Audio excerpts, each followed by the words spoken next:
Spider-Man 2000, as many people call it, is considered to be an all-time classic on the PlayStation. It was praised as a sort of love letter to the Spider-Man comic books, and to this day is considered to be one of the greatest superhero games ever made. I happen to agree with all the praise that this game received. But what about the sequel?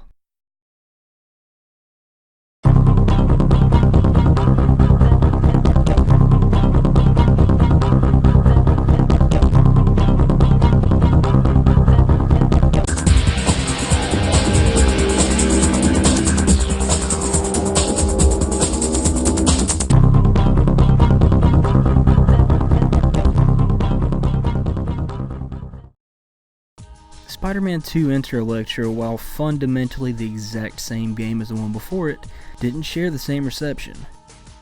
The main issues? Obscure villains, a bad story, and shorter length. Now I'm not gonna lie, I don't really have a problem with any of those things.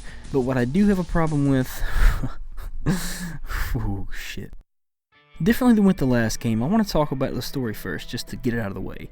Enter Electro takes place very shortly after the previous game, immediately after. Spider-Man is doing his usual thing, patrolling the city and all. Meanwhile, Electro has organized a series of robberies throughout New York City. Again, the story is just like the last go-round. Track down the source of the robberies, beat up some other villains working for Electro such as Shocker, Hammerhead, and Sandman, ultimately leading to you kicking the absolute shit out of Electro. Throwing all the villains into a jail cell across from the last game's big bads is icing on the cake. The villains are all fully voiced too, and they all sound pretty good, like the last game's villains did. But none of them had as much personality and care as, well, someone such as Venom though. I'll say that as a whole, the plot of Enter Electro is definitely the weaker of the two Spider-Man games. It wasn't necessarily bad, but it wasn't fresh and borrowed a bit too much from the last game. Uncover a sinister plan, save a damsel in distress, thwart plan, really simple stuff. Last time this was okay because of the way that most of the villains and other characters interacted with Spidey made things more interesting. Here, it just seems like a shell of that. It feels like just another day on the job for Spider-Man. And in a sense, it sort of is with how boring and routine things kind of feel. We've seen this before.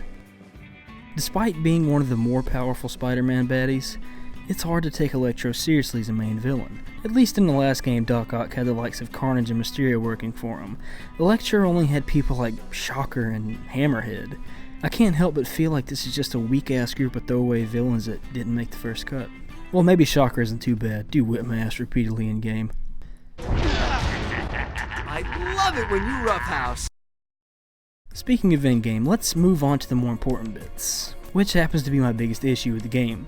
Gameplay-wise, this is the exact same game as the last one. Same ways moving around, same web attacks, same 3-hit combos, albeit with a couple of new animations. Enemies are less varied and only consist of different reskins of a thug with guns. Well, I forgot these little robots, but they ain't shit. Boss fights are all pathetically easy and honestly not worth talking about aside from Shocker. You're supposed to yank some hanging crates on top of him, but every time I tried I kept getting ass blasted. I did find out that the simplest way to beat him is to hit him a couple times, jump, hope that you don't more than likely get hit by his attack, and repeat.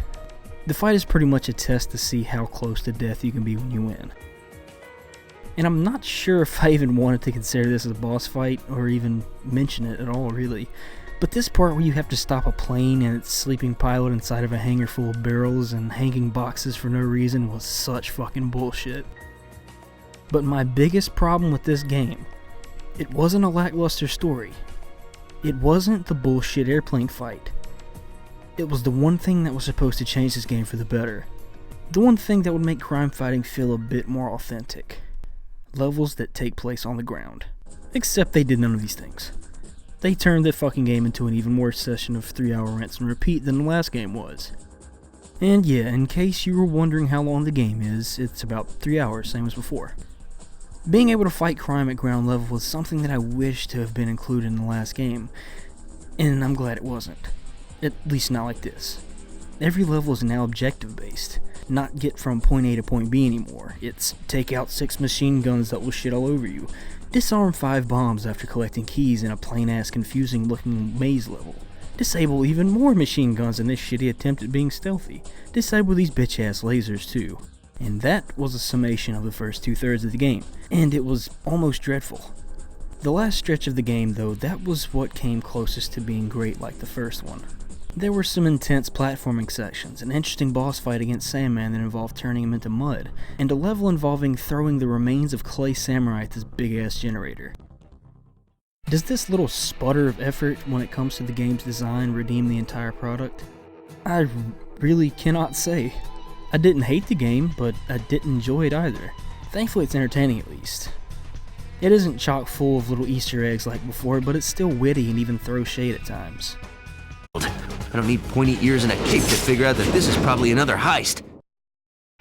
You see these Daily Bugle headlines depicting Spidey as this awful criminal. Defeating Electro and saving the day is credited to Thor in hilarious fashion. Spidey seems to talk even more shit in this game. Hell, as I mentioned earlier, when you throw the villains in jail, there's cells across from the one that contains the last game's villains, and Doc Ock is still pounding his head on the bars. I also want to praise the visuals and music as well. Characters and just about everything else seem to be even more detailed than before. Spidey is donning a new suit similar to the classic web armpit one and even has the webbing patterns.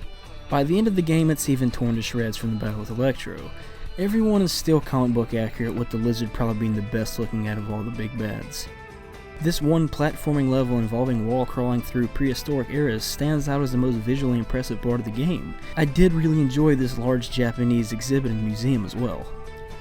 While there wasn't much that looks terrible, besides the unmasked faces Inner Electro's music can definitely be hit or miss at times. Instead of sharing an edgy rock-heavy soundtrack with the first game, Spider-Man 2 has a very different OST leaning on the funky side. Everything sounds good, but would you rather fight a boss to some intense shit? Or something that sounds like it plays during every stereotypical drug deal?